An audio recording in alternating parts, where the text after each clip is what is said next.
guys, today I want to talk about the Bosu ball. So this is a really cool product. It's great to challenge balance and to bring in some of those other elements. You can do cardio on there.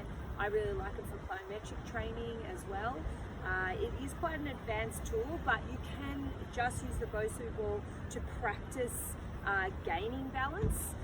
So you can just stand on the ball with it next to a wall and practice your balance. This is a really good one. People that have really tight muscles and tend to tense up a lot, this is a really great tool for you to feel, to relax the body and feel some of those balance and proprioception systems starting to kick in.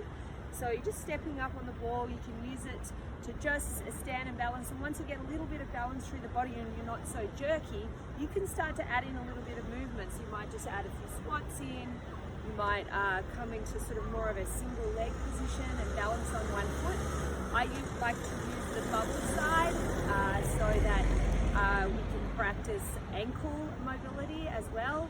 So people with really stiff, tight ankles, this is really great because you're constantly having to shift through a neutral to find a neutral position. So the ankle is constantly working, and you keep your sneakers on.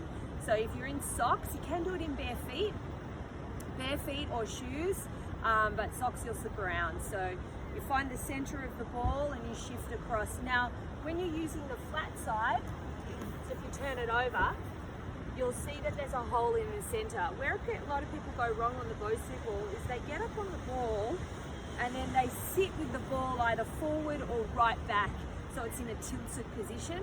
Now, if you're in that position, what you're doing is you're throwing your body into an exaggerated position to find balance.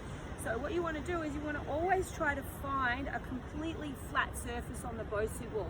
So you'll be sort of constantly shifting a little bit to try and find that center, but it depends where your compensation is in your body as to where you sit your Bosu ball. So you might be someone who finds that you drive down through your right leg a lot, so your ball is constantly shifting to the right.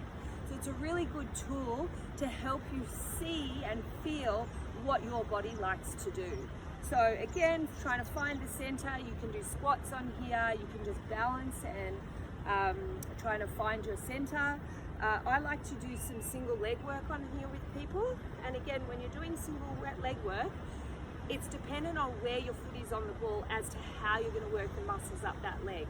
So if you put your toe over the hole in the center of the ball and then balance, what I'm doing now is I'm having to work the anterior, the front side of my leg a lot to find neutrality on the ball. So we don't want that because then we're overworking the quad and the knees and that sort of anterior calf. So we want to go right to the center of our shoe. So you want that center part on your shoe right over the top of the hole.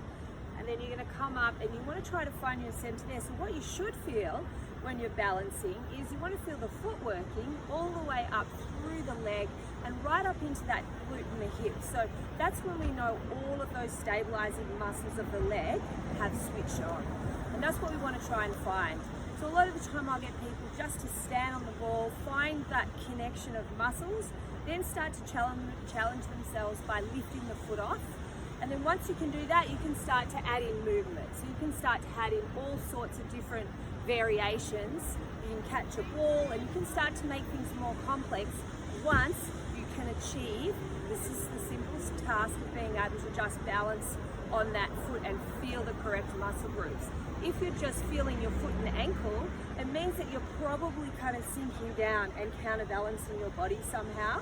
So you want to really make sure you're winding up out of that foot and you can feel the muscles all the way up the leg working.